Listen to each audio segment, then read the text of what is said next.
एक बार एक व्यक्ति था। वह एक संत जी के पास गया और कहता है कि संत जी, मेरा एक बेटा है। वो न तो पूजा पाठ करता है और ना ही भगवान का नाम लेता है। आप कुछ ऐसा कीजिए कि उसका मन भगवान में लग जाए। संत जी कहते हैं, ठीक है बेटा, एक दिन तू उसे मेरे पास लेकर आ।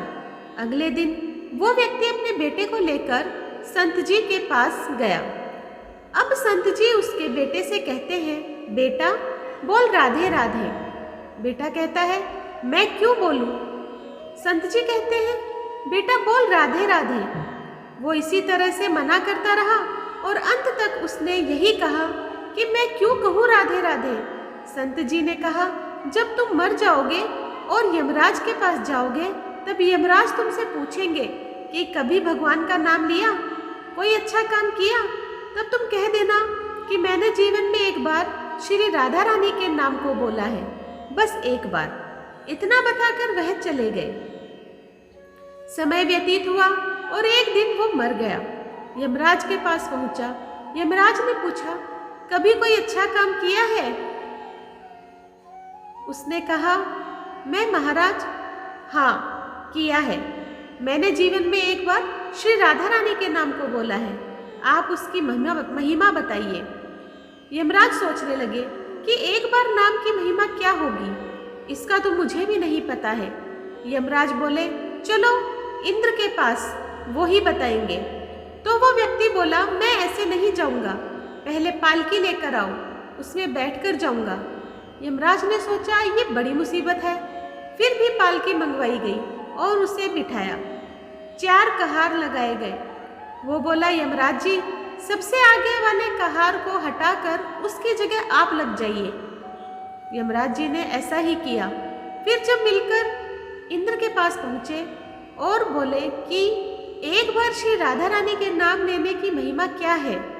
इंद्र बोले, महिमा तो बहुत है, पर क्या है ये मुझे भी नहीं मालूम। बोले कि चलो ब्रह्मा जी को पता होगा, वो ही बताएंगे। वो व्यक्ति बोला, इंद्र जी ऐसा है, दूसरे कहार को हटाकर आप यमराज जी के साथ मेरी पालकी उठाइए। अब एक और यमराज पालकी उठा रहे हैं और दूसरी तरफ इंद्र लगे हुए हैं। पहुंचे ब्रह्मा जी के पास। ब्रह्मा ने सोचा कि ऐसा कौन सा प्राणी ब्रह्मलोक में आ रहा है जो स्वयं इंद्र और यमराज पालकी उठाकर ला रहे हैं। ब्रह्मा के पास पहुंचे। सभी ने पूछा कि एक बार श्री राधा रानी के नाम लेने की महिमा क्या है? ब्रह्मा जी बोले, महिमा तो बहुत है, पर वास्तविकता क्या है ये तो मुझे भी नहीं पता, लेकिन हाँ, भगवान शिव जी को जरूर पता होगा। वो व्यक्ति बोला कि तीसरे कहार को हटाइए और उसकी जगह ब्रह्मा जी आप लग जाइए। अब क्या करते, महिमा तो जाननी थी। अब पालकी के एक और यमराज है, दूसरी तरफ इंद्र और पीछे ब्रह्मा जी हैं।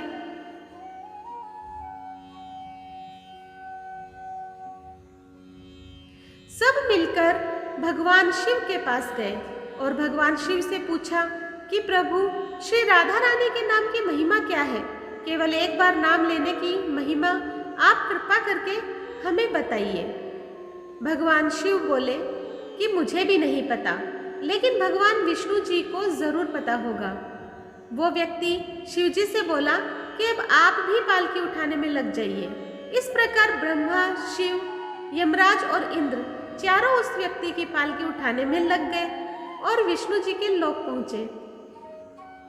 विष्णु जी से पूछा कि एक बार श्री राधा रानी के नाम लेने की महिमा क्या है?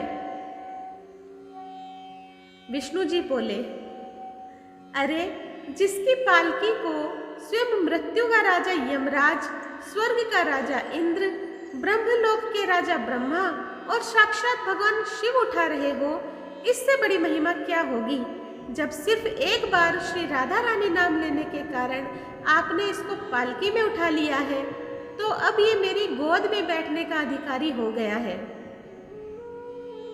भगवान श्री कृष्ण ने स्वयं कहा है कि जो केवल रा बोलते हैं तो मैं सब काम छोड़कर खड़ा हो जाता हूँ, और जैसे ही कोई धा शब्द का उच्चारण करता है तो मैं उसकी ओर दौड़ा चला आता हूँ और अपनी गोद में भर लेता हूँ। बोलो राधे राधे। तो दोस्तों, आज मैंने आप लोगों को राधा नाम की महिमा की एक बहुत ही प्रेरक कहानी प्रस्तुत की है।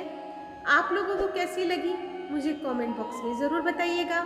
जो लोग मेरे चैनल पे नए हैं प्लीज़ सब्सक्राइब कर दीजिए, लाइक कीजिए, शेयर कीजिए अपने दोस्तों और परिवार में, और इसी तरह मेरा सहयोग करते रहें। और दोस्तों, बेल आइकन दबाना ना भूलें ताकि मेरा कोई भी भजन और कहानी आए तो सबसे पहले नोटिफिकेशन आप तक पहुँचे। धन्यवाद।